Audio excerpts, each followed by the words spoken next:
Roman Reigns ने CM Punk को वो दे दिया जो वो सदियों से चाहते थे, पर इससे भी उनका पेट नहीं भरा। अब क्या जान लोगे क्या? हे गाइस, वेलकम है आप लोगों का। आज के इस वीडियो में जानेंगे आज के स्मैकडाउन में क्या कुछ हुआ। वीडियो आप लोग के लिए काफी इंटरेस्टिंग होने वाली, तो वीडियो के साथ बने रहिएगा। सबसे पहले सेथ रॉलिंस हमें देखने को मिलते हैं जैसे वो आगे की ओर बढ़ते हैं कि सिक्योरिटीज उन्हें घेर लेते हैं। अब ये सिक्योरिटीज क्यों थे? इनका होना तो बनता है क्योंकि आज Seth Rollins, Roman Reigns and CM Punk की रेसलमेनिया 41 के मैच का कॉन्ट्रैक्ट साइन होने वाला था। अब जब रोमन रेंज हमें देखने को मिलते हैं तो सिक्योरिटीज उन्हें भी पीछे से घेर लेते हैं। सीएम पंक के साथ भी सिक्योरिटीज होते हैं, पर वो बहुत खुश दिखाई देते हैं और दिखे भी क्यों ना, किसी ने ड्रू मैकिंटायर का ऐसा हाल कर दिया, तो ऐसे में सीएम पंक को खुशी क्यों ना होगी। अब स्मैकडाउन के मेन इवेंट का टाइम हो चुका था। यहाँ निक ऑल्डिस होते हैं, वो ये कहते हैं कि कॉन्ट्रैक्ट साइन होने वाला है बिगेस्ट ट्रिपल थ्रेट मैच इन WrestleMania 41, Seth Rollins versus CM Punk versus Roman Reigns. उनके इतना कहते ही ट्राइबल चीफ रोमन रेंज का म्यूजिक हिट होता है। रोमन रेंज हमें यहाँ देखने को मिलते हैं अपने वाइस मैन पॉल हेमन के साथ, जहाँ पीछे से सिक्योरिटीज इन्हें अभी भी घेरे हुए थे। रोमन रेंज के रिंग में आने के बाद रोमन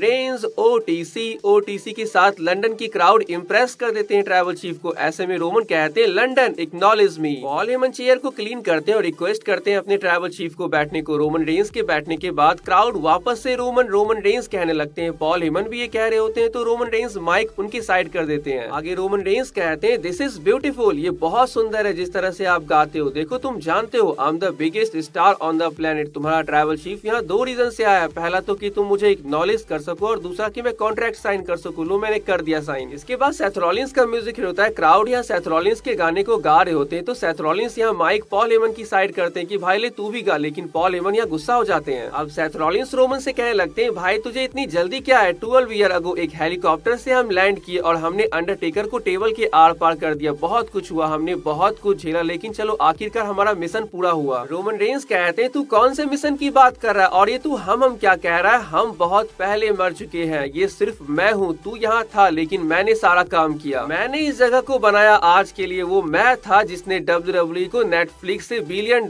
की डील कराई। शायद कहते हैं तेरी इसी सोच की वजह से मैंने तुझे धोखा दिया और अभी तो एक बाकी ही है। तूने जिस सीएम पंक नाम के सांप को वॉर गेम्स में दूध पिलाया वही तुझे डसेगा। सेथ रॉलिंस के कॉन्ट्रैक्ट साइन करते ही सीएम पंक का म्यूजिक हिट होता है। सीएम पंक यहाँ आने के बाद कहते हैं कि मेरा बबल गम खत्म हो चुका है, अब चलो देखता हूँ कि इस कॉन्ट्रैक्ट पेपर में क्या है। वो कॉन्ट्रैक्ट पेपर को चेक करने लगते हैं। रोमन रेंज कहते हैं मुझे पता है तू क्या ढूंढ रहा है, वाइस मैन जाओ उसकी मदद करो। पॉल हेमन सीएम पंक के पास जाते हैं। पॉल हेमन कहते हैं हाँ वो चीज कॉन्ट्रैक्ट में है। तुम रेसलमेनिया के शो को एंड कर रहे हो, मतलब तुम रेसलमेनिया मेन इवेंट कर रहे हो। तुम्हारा सपना पूरा हुआ, अब तुम रेसलमेनिया मेन इवेंटर बनने जा रहे हो। सीएम पंक इमोशनल हो जाते हैं। सेथ रॉलिंस बहुत गुस्सा हो जाते हैं और रोमन रेंज हंस रहे होते हैं। तो इस पर सेथ रॉलिंस कहते हैं तुम हंस रहे हो, तुमने क्या किया रोमन? तुमने इस धोखेबाज को, गद्दार को रेसलमेनिया का मेन इवेंट स्पॉट दे दिया। सीएम पंक खड़े होते हैं, वो सभी फैंस को थैंक्स कहते हैं उनके WWE से जाने के बाद उन्हें नहीं भूलने के लिए, 10 साल तक उनके नेम को हर दिन लेने के लिए। रोमन कहते हैं भाई इधर देख क्या कर रहा है तू रेसलमेनिया मेन इवेंट करने वाला है तो ये सिर्फ मेरी वजह से है, तो मुझे एक्नॉलेज कर। सीएम पंक घुटनों पे बैठ जाते हैं और कहते हैं कि ट्राइबल चीफ कहूं या बिग डॉग जो भी है तू, आई एक्नॉलेज यू, लेकिन याद रखना ये मेरा फेवर नहीं है, मैं उसे अभी भी ओन करता हूँ और सही टाइम पे मैं उसे मांगूंगा। आज हमने देखा पॉल हेमन को ज्यादा ही करीब नहीं चले गए सीएम पंक के। रोमन रेंज को गुस्सा आया था। क्या पॉल हेमन सीएम पंक के लिए रोमन रेंज को धोखा दे देंगे? अगर ऐसा हुआ तो रोमन रेंज इसके बाद पॉल हेमन को छोड़ेंगे नहीं। वैसे आज के स्मैकडाउन को स्टार्ट करते हुए कोडी रोड्स दिखाई देते हैं। कोडी रोड्स के आने के बाद उनके ज्यादा कुछ बोलने से पहले the apex predator Randy Orton उन्हें इंटरप्ट करते हैं। रैंडी ऑर्टन के आने के बाद वो एप्रिसिएट करते हैं कोडी रोड्स को। वो कहते हैं कि मैं देख सकता हूँ 20 ईयर के कोडी रोड्स को जब वो यहाँ था WWE में। उसे जो चाहिए था उसे वो यहाँ नहीं मिला, जिसकी वजह से इतनी हिम्मत होनी चाहिए कि वो WWE छोड़ के चला गया और खुद को इतना इम्प्रूव किया कि फिर वापस आने के बाद वो WWE चैंपियन बन गया। मुझे गर्व है तुम पे, आई लव यू कोडी। अब बात करते हैं रेसलमेनिया के बारे में, जहाँ मैं केविन ओवेंस को तोड़ने वाला हूँ। और अगर बात करें तुम्हारे मैच के बारे में तो जॉन सीना को 17 टाइम चैंपियन बनना है, मुझे भी 15 टाइम चैंपियन बनना है, लेकिन मैं इस चैंपियनशिप के लिए बिकने वाला नहीं हूँ कायरो की तरफ। मैं डायरेक्टली तुमसे कहता हूँ कि मैं आने वाला हूँ इस चैंपियनशिप के लिए। इसी बीच द कंप्लेनर ड्रू मैकिंटायर की एंट्री होती है। ड्रू मैकिंटायर यहाँ आने के बाद कहते हैं कि ये प्यार भरी बातें बंद करो और मेरी शिकायतें सुनो। मुझे कोडी रोड्स को फेस करना चाहिए था रेसलमेनिया 41 में, लेकिन पता नहीं मैं कहाँ फंस गया उस team duplicate Undertaker Damien priest के चक्कर में। और सुन ले रैंडी, ना ही तू और ना ही जॉन सीना ये करेगा, मैं कोडी रोड्स से वो चैंपियनशिप छीनूंगा। क्यों कोडी? ये सुनकर कोडी रोड्स एक पंच मारते हैं ड्रू मैकिंटायर को। रैंडी ऑर्टन यहाँ आरकेओ के लिए जाते हैं पर ड्रू मैकिंटायर यहाँ से भाग जाते हैं। इसके बाद एक मैच देखने को मिलता है हमें Randy Orton versus Drew McIntyre के बीच। Randy Orton full full control में होते हैं मैच में ड्रू मैकेंटायर के ऊपर। लेकिन बीच मैच में केविन ओवेंस आ जाते हैं और इसी का फायदा उठाते हुए ड्रू मैकेंटायर क्लेमोर के साथ रैंडी ऑर्टन को हरा देते हैं। मैच के बाद रैंडी ऑर्टन केविन ओवेंस के पास जाते हैं, लेकिन रैंडी ऑर्टन यहाँ पे केविन ओवेंस को मारते हैं और जब वो पंट किक के लिए जा रहे होते हैं तो केविन ओवेंस यहाँ से भाग जाते हैं। मैच के बाद ड्रू मैकेंटायर बहुत ही खुश होते हैं, लेकिन जब वो बाहर जाने के लिए डोर को ओपन करते हैं तो सामने डेमियन प्रीस्ट खड़े होते हैं और वो ड्रू मैकेंटायर को बहुत मारते हैं। कार के ऊपर चोक स्लैम लगा देते हैं वो ड्रू मैकेंटायर को। Braun Strowman versus LA Knight का मैच होता है for the United state championship. Match में जो उम्मीद थी होने की वही होता है। जेकब फाटो यहाँ कॉस्ट करते हैं मैच को। इस मैच के बाद वो डिस्ट्रॉय कर देते हैं स्पेशली ब्रॉन स्ट्रोमन को। बैक स्टेज सोलो जेकब से कहते हैं भाई तू अकेले चला गया। जेकब कहते हैं लास्ट वीक जो तुम दोनों ने किया उसके बाद मुझे यही सही लगा। सोलो कहते हैं आवाज नीचे करके बोल। जेकब कहते हैं नहीं बोलूंगा, जब ब्रॉन स्ट्रोमन की बात आएगी तो मैं वो अकेला हूँ जो रिंग में खड़ा रहेगा, और जब बात आती है यूएस टाइटल की तो मैं उसे फैमिली में लाऊंगा, तुम्हारे साथ या फिर तुम्हारे बिना भी मैं इसे ला सकता हूँ। Jimmy Uso versus the miss का मैच हमें देखने को मिलता है। ऊसो फ्लैश के साथ जिमी इस मैच को जीत जाते हैं। मैच के बाद वो कॉल आउट करते हैं गुंथर को और कहते हैं कि वो उनका भी यही हाल करेंगे जो आज उन्होंने मिस का किया। नियोमी हमें देखने को मिलती है और वो क्या कमाल का एक हील प्रोमो कट करती है। वो कहती है कि मैं बैड वुमन नहीं हूँ, कैसे जेड कारगिल ने मेरी जगह ले ली, कैसे उसने मुझे बियांका ब्लेयर से अलग करने की कोशिश की। वो बियांका ब्लेयर जो मुझसे इंस्पायर हुई, जेड कारगिल से नहीं। जेड मेरी नजर अब हर पल तुम्हारे ऊपर है तो बच के रहना। लेकिन यहाँ पे तो कोई और ही पिट गया। शार्लेट फ्लेयर वर्सेस मिचिन का मैच होने वाला था, लेकिन मैच से पहले ही नियोमी अटैक कर देती है मिचिन और बी5 के ऊपर। ऐसे में जेड कारगिल जब यहाँ पे आती है तो नियोमी यहाँ से भाग जाती है। लेकिन यहाँ पे क्या कमाल का फेस ऑफ हमें देखने को मिलता है शार्लेट फ्लेयर और जेड कारगिल के बीच। अब शार्लेट वर्सेस मिचिन के मैच में क्या होता है, फिगर 8 लॉक के साथ शार्लेट इस मैच को जीत जाती है। मैच के बाद टिफनी स्टर्न एक सच बताती है, अगर मैं रेसलमेनिया में हारती हूँ तो मैं एक लेजेंड शार्लेट फ्लेयर से हारूंगी, लेकिन अगर शार्लेट हारती है तो वो एक undeserving, delusional, unoriginal, back flip doing blonde haired little girl से हारेगी। Street Profit versus Pretty Deadly का मैच हमें देखने को मिलता है for the WWE tag team championship. अभी चैंपियन बने स्ट्रीट प्रॉफिट को हरा पाना इतना आसान तो नहीं होता, और होता भी कुछ है। ये चैंपियंस अपने चैंपियनशिप को रिटेन करते हैं इस मैच में अपने फर्स्ट टाइटल डिफेंस में। Aiden and Katana versus Piper and Alba Fyre का मैच हमें देखने को मिलता है। चेल्सी ग्रीन के डिस्ट्रैक्शन की वजह से एल्वा फायर एंड पाइपर नेविन इस मैच को जीत जाती है। मैच के बाद भी इनका अटैक कंटिन्यू रहता है। ऐसे में जेलिना वेगा यहाँ पे सेव करने के लिए आती है, लेकिन वो भी यहाँ पे पिट जाती है। तो आज के इस वीडियो को पैंट करते हैं। कोई सवाल है तो कमेंट कर दीजिएगा। वीडियो आप लोगों को अच्छी लगी तो चैनल को जो सब्सक्राइब कर लीजिएगा। मिलते हैं नेक्स्ट वीडियो में, तब तक के लिए bye and take care guys.